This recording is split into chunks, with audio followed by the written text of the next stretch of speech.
le ciel et la terre et dit aimez-vous les uns les autres. L'être humain a plus de considération pour le matériel que pour son prochain. Alors que nous sommes tous de passage sur terre par la guerre des biens. Pour la guerre des biens. Oh yo yo, les hommes s'entretuent pour le matériel. Pourtant quand on part, on n'emporte rien. Vanité de vanité, tout est vanité. Pourquoi la guerre des biens? Oh yo yo, les hommes s'entretuent pour le matériel. Quand on part, on n'emporte rien. Vanité de vanité, tout est vanité.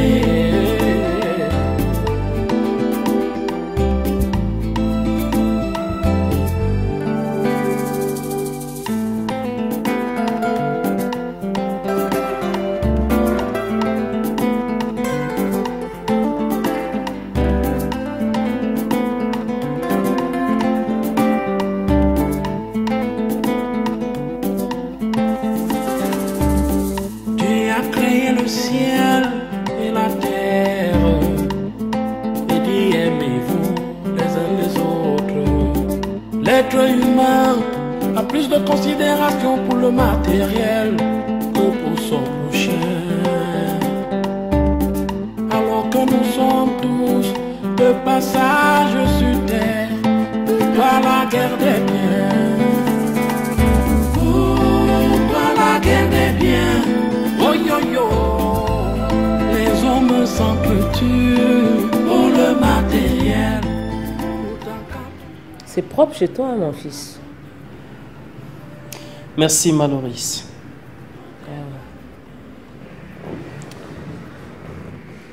Mutunde a toujours été un garçon qui a aimé la propreté depuis son bas âge. Même dans son cahier, il n'y avait pas de craie, ni de rature. Et l'écriture était toujours parfaite. Et les devoirs soigneusement trouvés. Ah, papa. Waouh! De quoi être un cadre au père aujourd'hui. Tu vois, mon fils, avec tout ce potentiel que tu regorges, il serait stupide de la part de ton père et moi de te laisser traîner longtemps dans une aventure comme celle que nous venons de subir là. Tu sais, c'est le Seigneur qui nous a accordé la grâce de détecter à temps le mal dans la cité.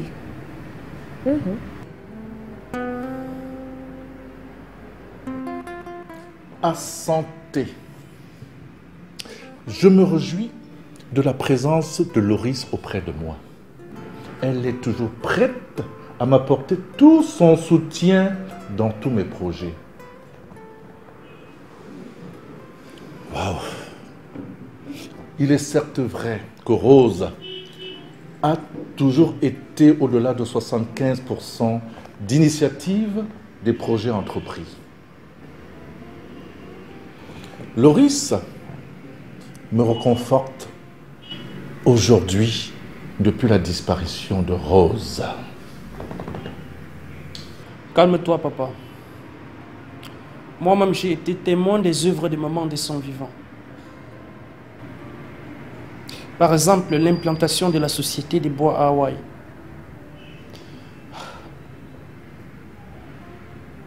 Je suis sûr que si elle avait été là, tu n'aurais pas subi ce coup. C'est ça aussi l'impact de la disparition des parents lorsqu'on n'est pas encore un homme complètement accompli. Mutunde, laissons le passé derrière nous et envisageons le futur. Il est temps qu'on te trouve une femme soumise qui ne va pas te créer tous ces problèmes-là. Et moi, en tant que ta nouvelle mère, j'ai déjà porté mon choix sur une qui va vraiment te convenir. Non. Tout sauf ça. Je ne peux pas permettre, avec mon niveau de culture, que ce soit une autre personne qui se charge de trouver ma femme. Mutunde. Mutunde. Tu as déjà fait tout par toi-même. Et ça t'a mené où? Tout sauf ça. Permets donc à tes parents de prendre les choses en main. Et tu verras. Non, papa. Tout sauf ça.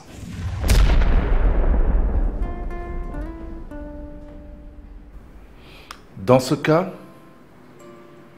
Loris et moi, nous allons devoir retourner chez nous.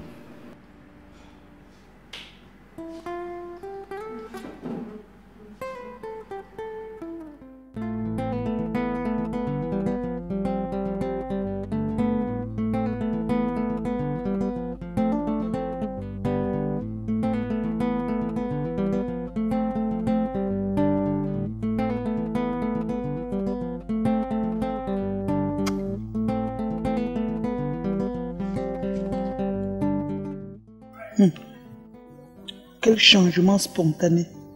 Qu'il y avait d'abord quoi, chérie?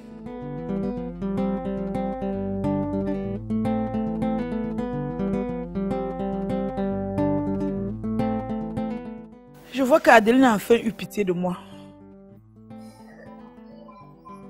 Adeline, c'est un cauchemar pour moi. Dis, qu'est-ce qui s'est-il passé? Elle a passé son temps à m'humilier, à me cravater dans toutes les rues à cause de son argent. Mais il faut bien lui remettre son argent. C'est la sueur de son front, non? C'est ce que je compte faire, chérie. Et les enfants? Très bien. Oui, allô, bonsoir. Oui, elle est tout juste près de moi. Tu dis le week-end prochain? Ok. Je vais le lui transmettre. Qui appelait? C'est ma belle-mère. Et elle me demande de saluer les enfants. Elle passera ici le week-end prochain. Waouh! Que c'est gentil de sa part, n'est-ce pas, chérie?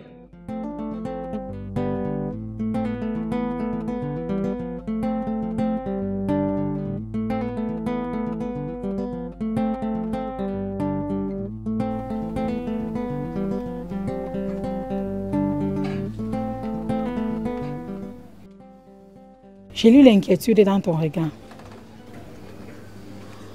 C'est exact, maman. J'essaye de joindre Mutunde depuis, mais son numéro ne passe pas. Apparemment, le téléphone est éteint. Il doit être occupé. Ou alors le téléphone n'est pas dans un bon état.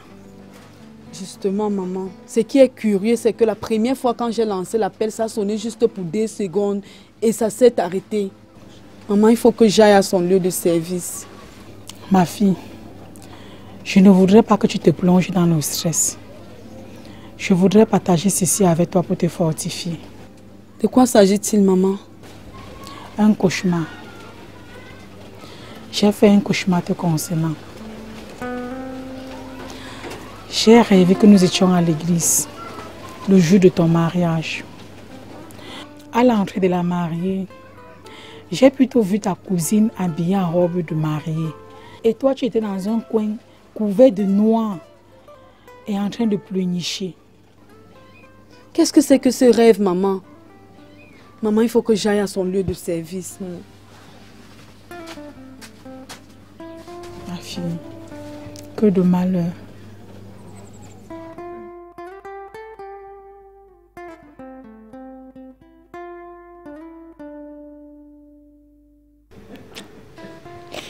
Vraiment, quand je suis stressée, tu arrives toujours à me faire rire. Bien sûr. Ne vois-tu pas que ce monsieur est très amusant? Ah oui. Un grand humoriste, monsieur Cancan. Ok. Et pourquoi tu dis un grand humoriste alors qu'il est déjà mort? Ma chérie, un artiste ne meurt jamais, tu ne le sais pas. Excuse-moi et merci pour la leçon, j'avais oublié. Bon. Trinquons pour l'acquisition de ta nouvelle voiture. Ah oui? Qu'elle t'apporte beaucoup de joie et beaucoup de succès. Et surtout que Mirabel quitte la maison et me laisse savourer mon bonheur avec mon mari. Ah oui, Dieu t'a déjà entendu. Hein. Amen.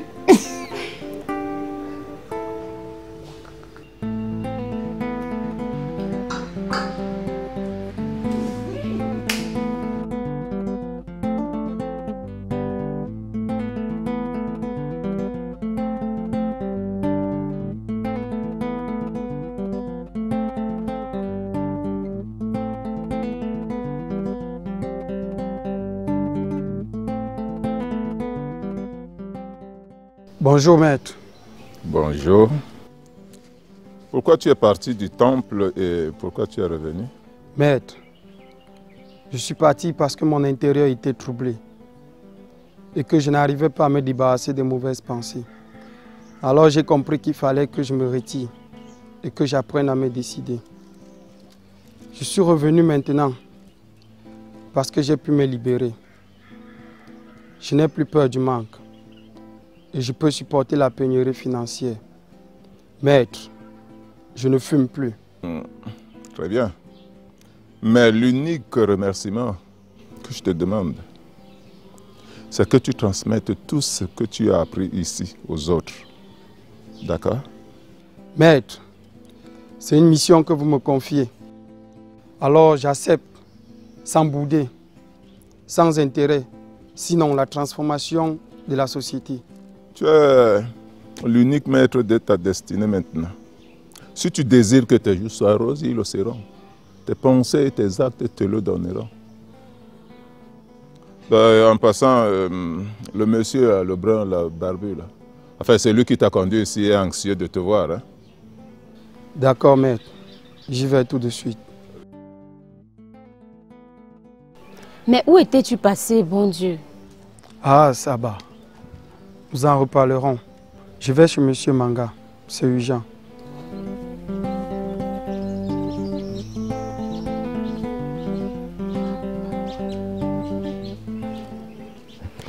Bonjour, maître. Bonjour. C'est comment tu vas bien? Ça va très bien, maître. Très bien. Oui, maître.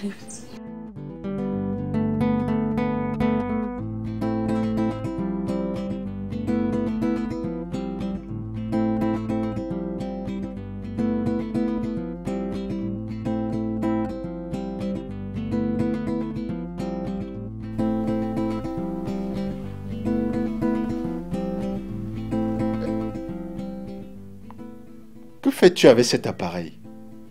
Ça fait des heures que je le cherche. Je te l'apportais. Et tu peux me dire ce que mon appareil fait entre tes mains? Tu l'as laissé dans la salle des enfants et j'ai trouvé mieux de le garder dans ma chambre. Merci d'avance. Mais la prochaine fois, ne le touche plus. Quand je paye les vigies, c'est pour garder ma maison et tout ce qu'il y a à l'intérieur. Quand Tatikou a vendu un ordinateur de cette maison, où étaient ses vigiles? Madame, je ne suis pas prêt pour une querelle. Moi aussi, je ne suis pas prête. Je suis juste venue te demander quand est-ce que Mélia voyage pour les congés. Quel congé? Les mêmes congés que tu as accordés à Fosso fils. Fosso s'en va en congé chez quelqu'un de nanti, où il aura les mêmes conditions de vie que dans cette maison. Tu veux que ma fille Mélia aille dans ton village où les gens vivent encore dans les cases avec les toits en chaume? Non, non, non, non, madame. Non, non, non, non. En tout cas, elle a droit au congé ou pas? Elle a droit. Mais ce n'est pas pour cette raison qu'elle ira n'importe où. Bon, de toutes les façons, je te conseille de changer de sujet.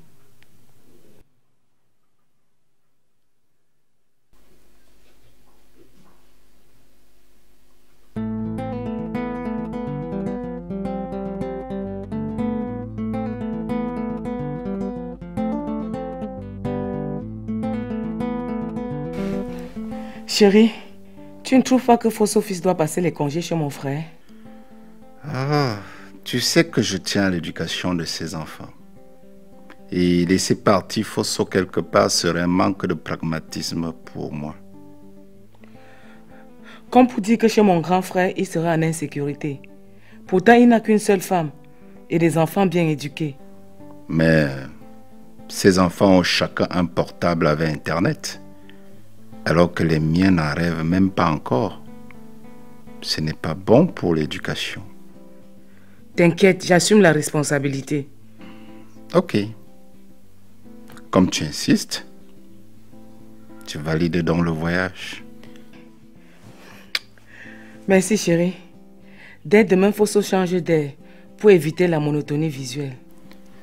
Mais j'insiste sur ce problème d'Internet. D'accord, mon cœur. Je m'excuse pour mon attitude de tout à l'heure. Excuse-moi, s'il te plaît. Oh, c'est déjà fait. Bien.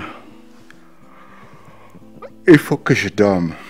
J'ai un séminaire demain à Bounandja et parfois ça dure longtemps. Bonne nuit, mon chéri.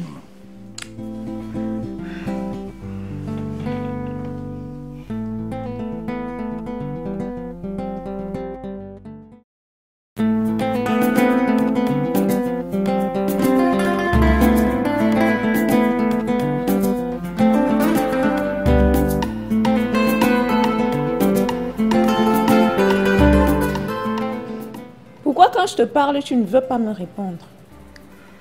Tu as les yeux pour constater que je suis très occupée par ce que je fais. Oui, j'ai les yeux pour remarquer que je suis très réjouissante à ton endroit.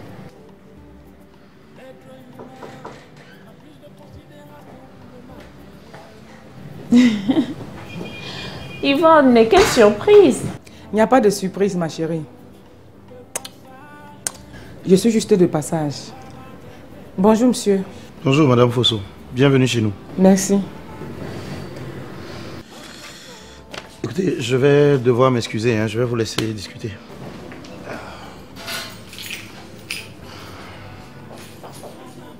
Ah oui, dégage. Ah oui, c'est ça. Casse-toi, connard.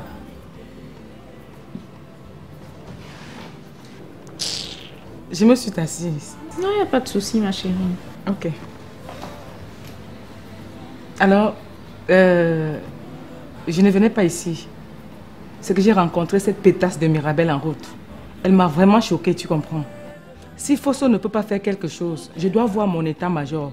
Ça peut faire quelque chose. Même s'il ne le peut pas, tu iras voir ailleurs.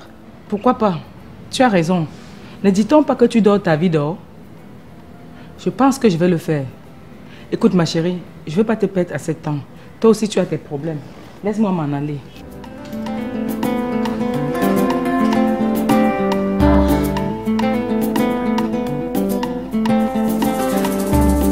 Tu as créé le ciel et la terre et dit aimez-vous les uns les autres.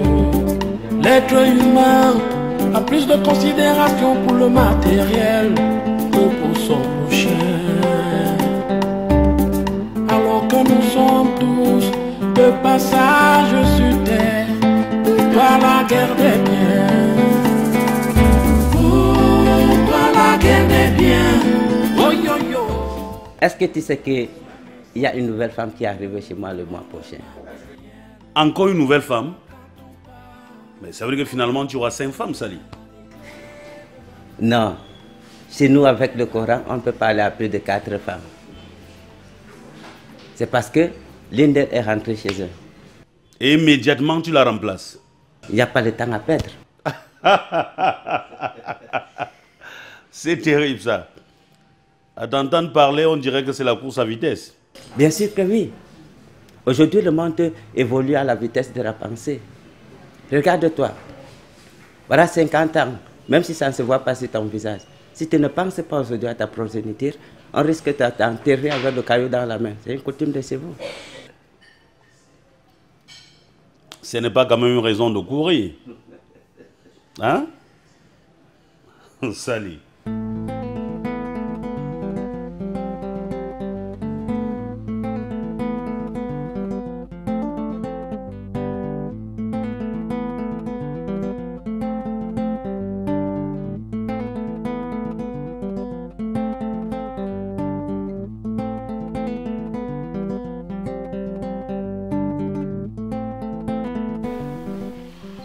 Tu as dit que tu voulais me voir.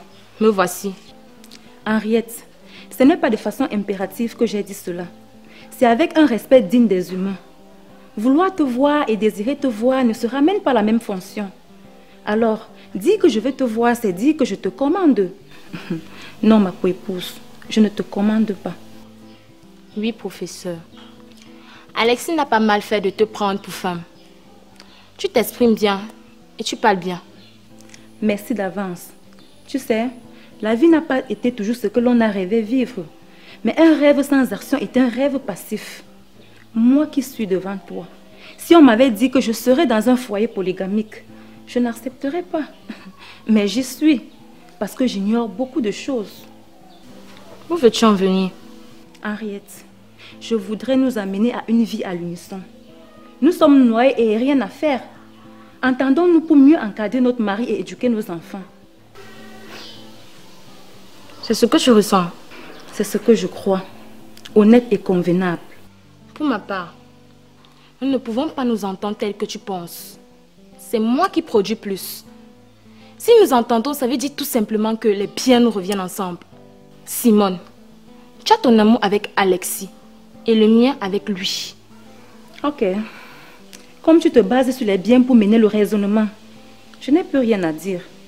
Tant mieux.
Les hommes s'entretuent.